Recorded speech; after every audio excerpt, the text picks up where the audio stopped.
Hello and welcome to Raising the Game. I'm Jill Adamson, Chief Executive for NOIT. It's wonderful to see so many familiar faces here tonight, and thank you to all of those of you who have returned to another Raising the Game. But it's equally wonderful to see so many new faces. We've got lots of new people here who are attending an NOIT event for the very first time, so a very big welcome to all of you too. Before I carry on talking to you about all the things I want to talk to you about, it's necessary that we have to cover some basic health and safety and domestic things. So before I get right into it, I'm going to ask Lindsay from the Arts Centre just to come and go through a few sort of necessary evacuation procedures with you. Thanks, Lindsay. Hello, welcome to Darlington. Thank you all for coming. It's great to see so many of you here. I'm just going to talk to you about the fire alarms and the toilets. That's exciting, isn't it? So we've got no fire alarms planned, thankfully. But if you do hear the fire alarm, depending on what room you're in, the fire exit will be clearly signposted, just like over there. So what you will do is just make your way to the front of the Arts Centre, and if you can stand across the road, basically near where the park is, if we do have a fire alarm, which hopefully we won't, unless of course you're asked to go another way because there happens to be a fire like down the end. Don't do that. The toilets, just to let you know, we've got male and female toilets. We do have them here in Darlington. Yes, it's turning into rather a comedy speech. We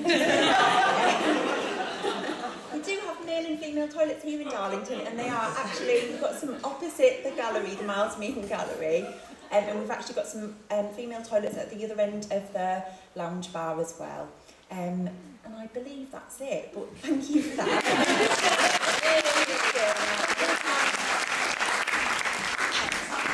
I'll do all the serious bits.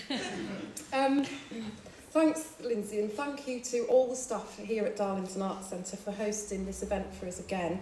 We're very, very grateful to all the help that you give us. Hopefully, you will find everything that you need to know about the weekend in your delegate pack. But if you do find there's anything else that you need to know, then please ask at the information point or approach any member of the staff, and I'm going to introduce you to a few people this evening so that you know who to approach if there's anything that you need while you're here. I'd particularly like to thank Sue, who is the catering manager here at Darlington Arts Centre, because she's worked really, really hard with us over the past few months, basically to try and ensure that you are all fed and watered at the appropriate times. Now, the reason that is so challenging is that the Arts Centre is a public building and the cafe is open to the public. And on Fridays in particular, it's a very busy day. So the Arts Centre have got regulars in here across lunchtime, and also now, brilliantly, there is a relationship with the sixth form college next door, which means that a lot of the students are also using the space.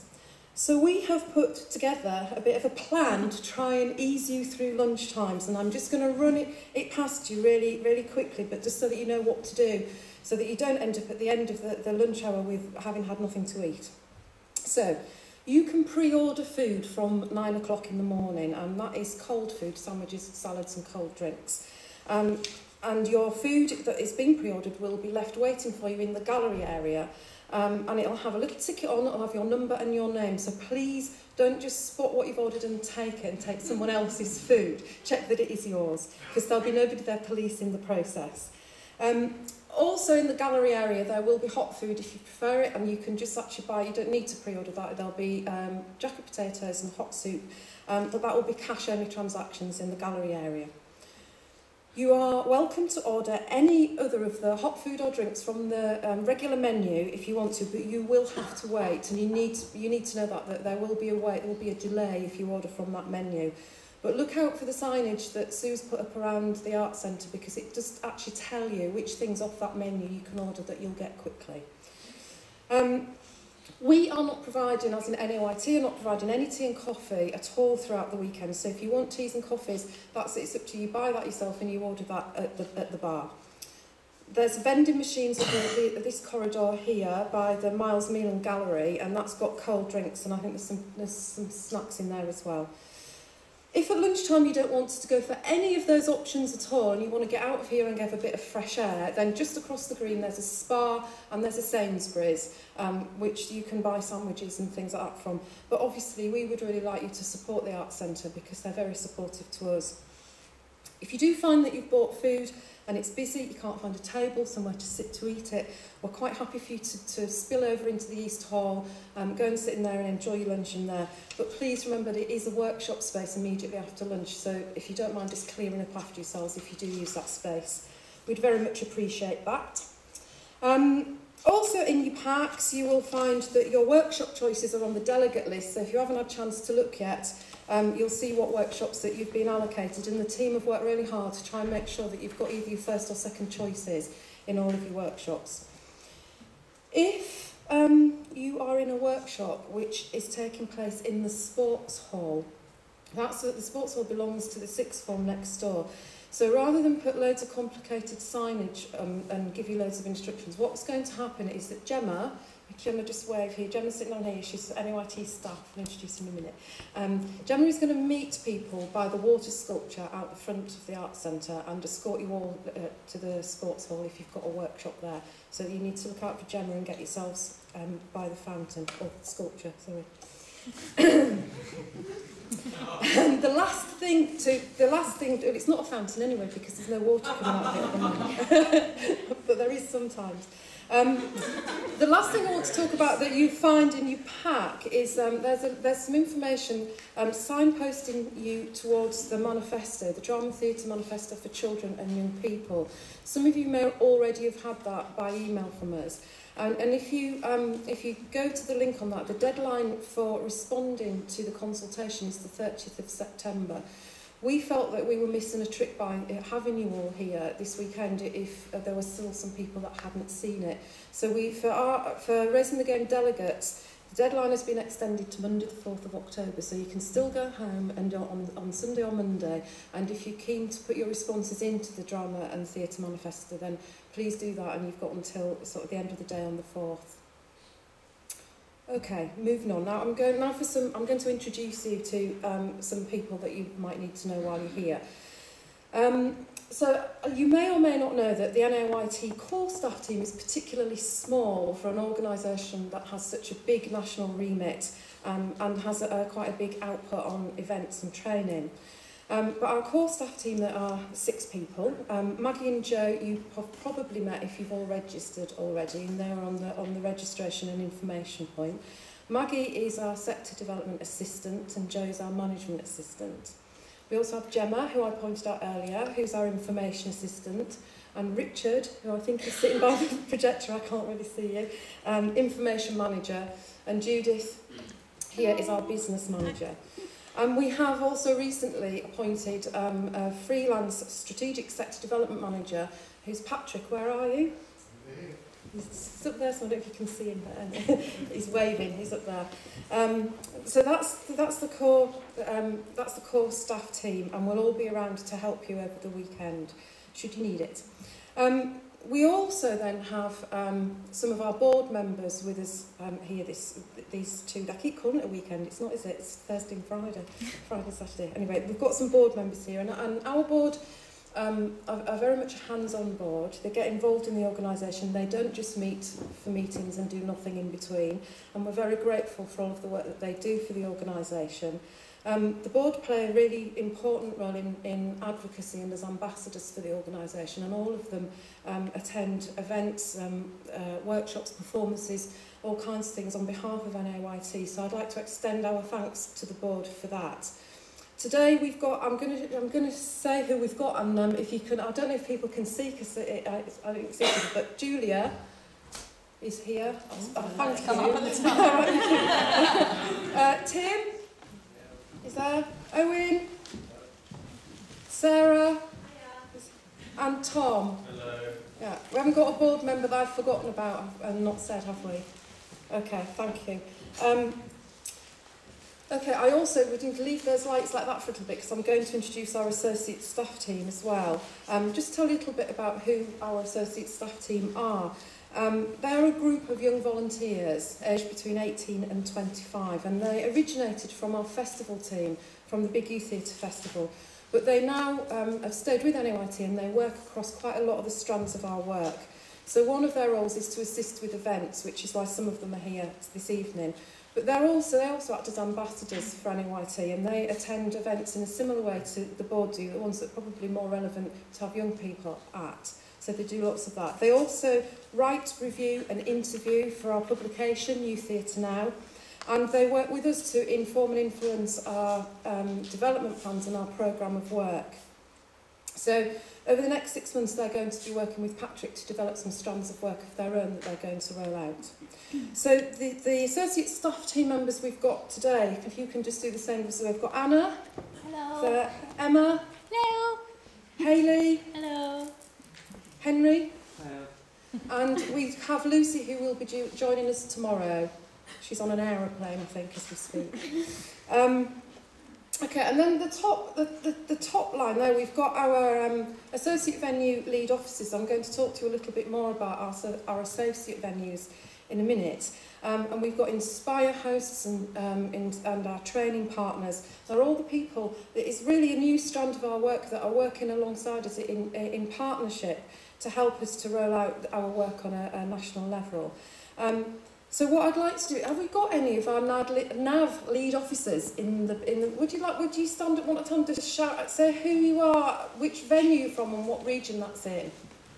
Hello, I'm Chris Gorry, I'm from East Midlands region and it's the Castle of Wellingham. Thank you. Hi, I'm Melanie Kidd. I'm from the garage in Norwich and East region. Thank you. Any more? Hi, I'm Vic Briggs. I'm from Salisbury Playhouse and that's the South West region. Hi, I'm Lindsay. I'm from the arts. She's even getting a laugh. Are there any more? I know we've got over the 2 days that we've got everybody apart from London represented at some point, but I think some people come in later this evening and some people tomorrow. So we'll try and make sure that you know who those people are over the course of the 2 days. Before I go on to talk to you a little bit more about what NAYT's been up to and is up to, I'd just like to go back very briefly to the associate staff team, because we have, sadly but also brilliantly, had some departures this year. Young people who are moving on either into starting careers or continuing with education for various reasons. So I'd just like to acknowledge their contribution to NAYT. So Matthew Baker and John Holt-Roberts have served on the team for 2 years. Ed Sunman served with us for 3 years. And Laura McManus was with us for 5 years and was employed in our last Big Youth Theatre Festival as a festival assistant worker. I would also like to acknowledge Anna, who's here this evening, sitting at the front, who we introduced you to earlier, because Anna will be leaving us in January, so this is her last big event with NAYT. And by the time she leaves, Anna will have served 6 years, but on the festival team and as associate staff team member. Anna's done 3 Big Youth Theatre Festivals, 3 Raising the Games, our Excellence and Inclusion Launch event. She's done 2 Associate Staff Team Development Residentials. She's made several contributions to our Youth Theatre Now publication, and she's attended a wide range of performances and conferences as an ambassador for NAYT. She's always been incredibly loyal and committed to the organisation, and we're very grateful for her contribution. We're also really proud of all of your achievements, Anna, and I feel a little bit emotional in doing this because Anna was also part of my youth theatre that I worked in I was around when she joined at the age of 11, so she's had a 15-year contribution to youth theatre, and I think that should be acknowledged. So thank you.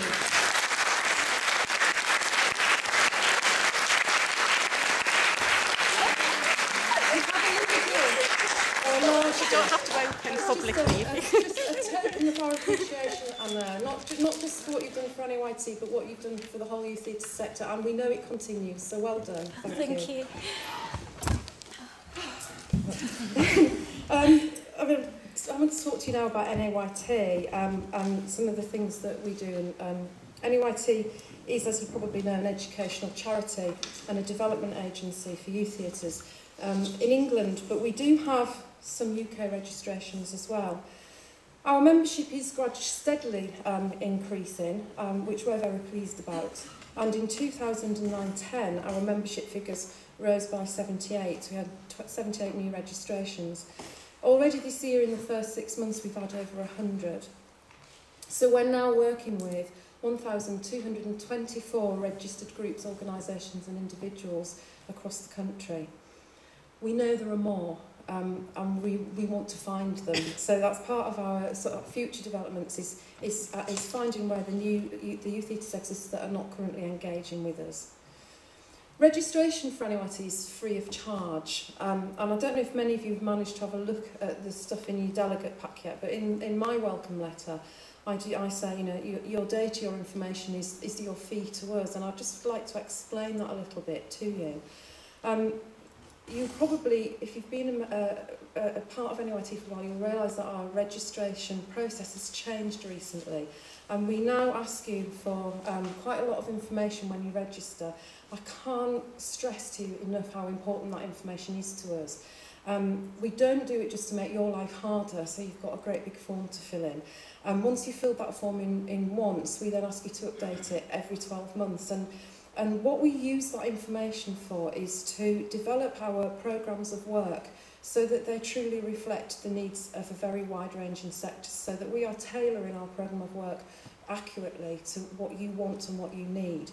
Now, why it's important that we get everybody's information is because we are representing a really wide range of youth theatres. We've got the producing theatres, sort of RFOs that have got education departments that are fairly well resourced and supported. And at the other end of the spectrum, we've got very small voluntary groups that maybe only meet once a week with no paid staff and no funding. We've then got a whole range of all the different things that happen in between there. And what we want to do is make sure that we have got something for everyone, that we are looking at developing everybody's practice and everybody's youth theatre. So that information is absolutely crucial to us so that we can start to target the work that we do appropriately. We also use that information to publish this, which I hope most of you have seen, but if you haven't, this goes to your youth theatre, the person who's sort of registered as the main contact. And State of the Sector is basically we do it twice a year publication, which has got all the facts and figures about youth theatre across the country in it. This brings out the nerd in me. I don't know if it's like you, but it's full of facts. It's facts and figures and information. It's all presented in like bar diagrams and pie charts, and you can have a look and have a snapshot of what's going on nationally and look at your region and how you're reflected within the information that we've got. So things like how many boys and how many girls are taking part, which parts of the country are doing really well at representing cultural diversity, who's working with which sort of hard-to-reach groups. There's all kinds of stuff in there.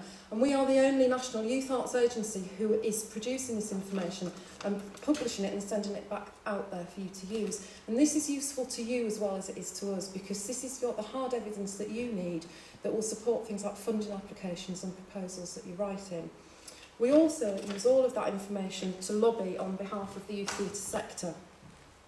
So we are lobbying on your behalf. If your information isn't in it, you're not reflecting what you do. So that's why we really need that information from you. So that's one of our key messages for the week, for these two days. Now I've lost where I am. What do we do? Okay, NYT, we coordinate a professional development programme. So we're offering leadership and support in setting standards of excellence and inclusion. I've got something else to hold it now. Can I have a show of hands in the audience from anybody who has not seen either of these publications ever before? That's interesting. Okay, that's okay. I hope by the end of these 2 days that you will pick up these. Let me explain what they are. So our Excellence and Inclusion Scheme is based on these 2 publications. We launched it in February in Birmingham, and some people I think who are sitting here will have been at that launch event. I am going to repeat stuff that you've already heard for those people.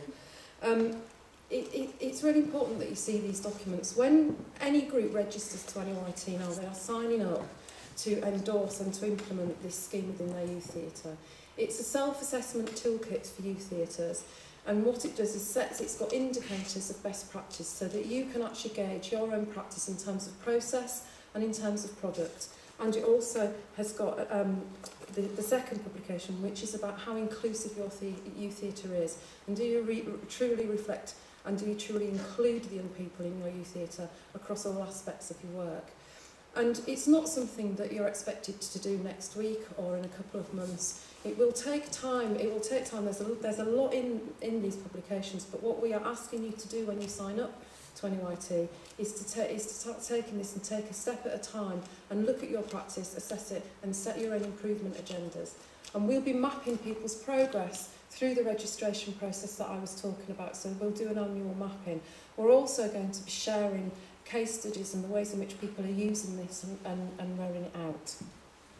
So each youth theatre was issued with one copy each of this. So somebody in your organisation has got it. It's sitting somewhere. It might have been shoved in somebody's desk drawer. So go back and ask where it is. If you want your own copies, I'm afraid we do have to sell them. We can't give them to you. But they cost £10 for the two of them if you're a registered youth theatre. And if you're not a youth theatre and you're a freelance artist or individual, they cost £20. So they're still good value for money. So the Excellence and Inclusion Scheme is now at the core of all of the work, and it links all of the strands of our work. And I'm going to talk to you about the 5 strands of our work in a minute, but I think it's also really important to say that the way in which we're able to roll this out, and we couldn't do it, is without our 9 regional partners. So I've introduced you to some of the lead officers today. Our 9 regional venues are there to support the engagement of the wider aspirations of the Excellence and Inclusion Scheme. And how this is going to work is initially each of those venues is going to run a regional training event, which is called a regional Raising the Game. So it's based on this model. It happens in your region and it's a day event. So it means that you don't have accommodation costs and that you can travel fairly cheaply within your region to access training. They will also be hosting a regional youth theatre festival, which is based on our big youth theatre festival model. And again, because it's happening in your region, the cost should be kept down, and it means that more young people will be able to share work.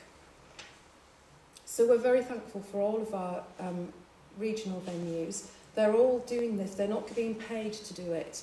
There is no money involved at all. So it's all of the venues that are on board because they want to work with us, because we have joint goals on behalf of young people. So thank you to all of you for coming on board with that. So the 5 strands of NYT's work, at which Excellence Inclusion sort of links all of them, I'm not going to talk about all 5 of them, but they're up there. Information and support services, advocacy, training, participation and partnerships. And I just want to highlight something in the partnerships. We have a national training partners. Just want you to be aware of what they are. We highlighted 3 national training partners to sit alongside the Excellence and Inclusion on 3 priority areas that were currently not being met by youth theatres. So we are working with Grey Eye Theatre Company to roll out training on including more disabled young people in youth theatres and looking at what the barriers might be.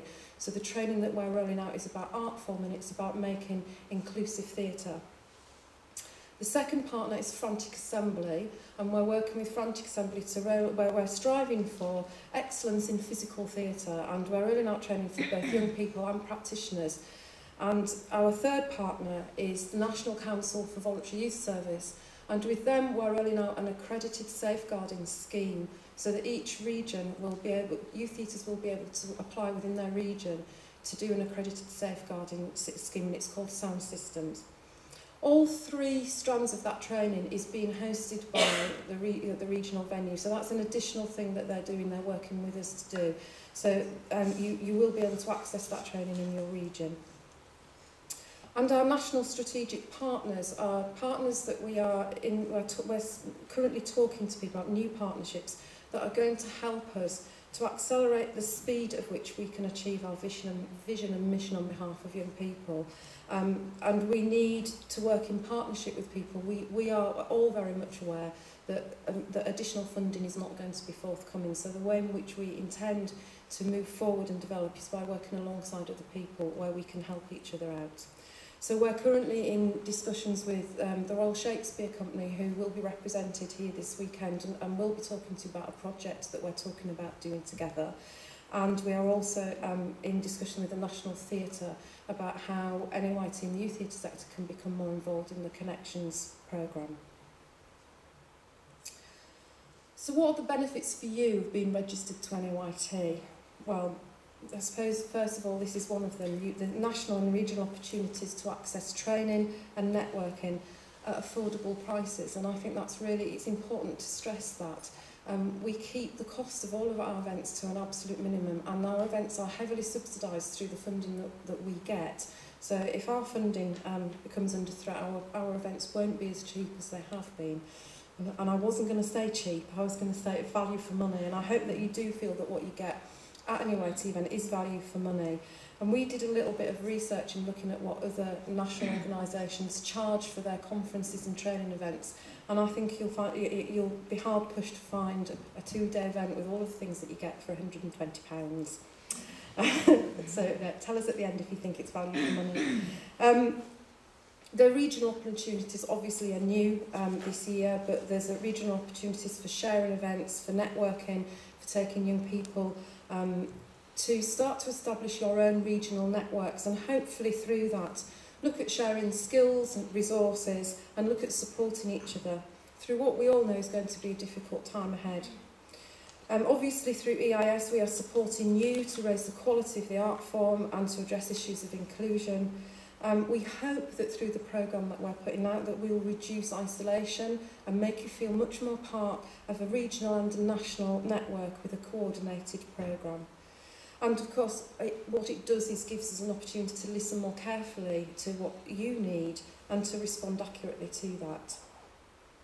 So finally, I'm not going to go on for very much longer, but I would like to talk to you just a little bit about our future aspirations. With excellence and inclusion being very new, of course, that's got to be our first aspiration is to try and ensure that everybody understands and can access the excellence and inclusion scheme and is supported in rolling it out. We are, alongside that, going to begin responding to the data that we're collecting and the monitoring that we're doing so that we can target the training more accurately, as I've already said. But what we're also going to do is we're going to prioritise where intervention is necessary. For example, if we become aware that a youth theatre is operating without staff who have been CRB checked or without the proper insurances, then we will work with the relevant agencies in that local area to make sure that the interventions are happening so that the safety of young people is on everybody's agenda. Partnerships and collaborations, obviously I've talked about that, it's very important to us, and we strengthen the ones we've already got and start developing new ones. We feel that that is the way forward in order to be able to develop the programme of work that we are delivering. Digital development, I haven't actually mentioned at all this evening that we've got this lovely brand new website. It's been updated constantly now, and of course our website and all of our online resources is the way in which we fulfil our big national remit, and it's the way that we get information across to all of our registered groups en masse. And finally, campaigning and lobbying. And we feel that we're going to have to kind of up the ante a little bit more in terms of campaigning and lobbying. We do have close links with other national campaign organisations, and we talk quite regularly. We have dialogues with policymakers funding politicians. But what we don't have is equitable status and equitable resources as the other national youth performing arts organisations. So youth music and youth dance are way ahead of us in terms of the resources that they receive, and it's not that we begrudge any of that, but what we want to do is campaign to say that youth theatre and youth drama needs to be up there and needs to be recognised alongside those other organisations. And the other one that I want to highlight here is that young people are taken seriously as artists and as audiences. And in the current climate, and there's lots of talk about the economic well-being and why we should invest in arts education for young people, and it's great that those conversations are happening, that they're in national press, as they're having coverage. But time and time again I read them, and the argument is we should be investing in our young people, in their arts education now, because they are the audiences of the future. And it absolutely makes me really angry, because if the motivation for us to work with young people is about what they're going to be in the future, then it dilutes the work in which we're doing, the work which we're doing now. That young people are very much artists in their own right. In the work that you're doing with them, they are artists, and they are working in a very serious and a brilliant art form. They are also worthy of a status as audiences now as young people, and that they should work that they go and see that is relevant. It is made for young people, so why we're talking about only being worried about them as future audiences and future artists is beyond me. But I do think when we talk about young people's futures, and if we're talking about arts education and investing in young people in terms of the future, we should be talking about young people as future bank managers, as future restaurant owners, as future shopkeepers, as our doctors, nurses, because the work that we are doing with them makes them better people in absolutely all industries, all careers, and all the paths that they will take. And I think that that's something that we need to work together to do, is to campaign on behalf of the good work that we do and the life skills that we give to young people. Very, very, very, very finally is accreditation, and I think this needs to be talked about too. We all know we've got Arts Award, and some people are using that in their youth theatres and some are not, and we've got an Arts Award session here that Vic's doing for us tomorrow. But we don't have very many options for young people to be accredited and to acknowledge the work and what they put into youth theatre. We'd heard about Anna earlier on, who's been in youth theatre for 15 years. You know, will an employer or will an education institution accept that as a qualification or acknowledge it seriously? No, they won't. And you know, how long do you take? You take two years to do GCSE courses. You take 2 years to do A-level courses. Anna's been 15 years in a youth theatre, and what does she get if she wanted to?